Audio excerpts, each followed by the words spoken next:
मैं कहाँ हूँ? हमने घर बदल लिया है, हम दूसरे घर में हैं अब। अदनान कहाँ है?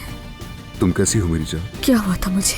अभी उनकी कुव्वत मुदाफ़ियत नौज़ायदा बच्चे की तरह बहुत नाजुक है। अगर उन्हें इस हालत में जहनी दबाव का सामना हुआ तो वो दोबारा कोमा में जा सकती हैं। जैसे इशा, तलाक, शादी। अगर हमने उसे हालिया वाकयात बताए तो ये उसके लिए खतरनाक साबित हो सकता है। और वैसे मैं खास तौर पर आपसे कह रहा हूँ, क्या अब हमारा बस एक ही मकसद रह गया है? तुम्हारे लिए वापस आई हूँ अदनान। अदनान, तुम्हारे पास 1 मिनट है? ये कौन है? अगर तुमने मेरी बीवी को परेशान करने की कोशिश की तो फिर देख लेना। हेलो, क्या मेरी अम्मी वहाँ है? फौरन मुझे सोहा के पास लेके चलो। अदनान दमीर खान की बीवी दानिया दमीर खान। इसलिए मुझे कहीं भी जाने के लिए इजाजत की जरूरत नहीं। मुझे अस्पताल जाना है दानिया आपा, मेरा बच्चा। एम्बुलेंस बुलाओ।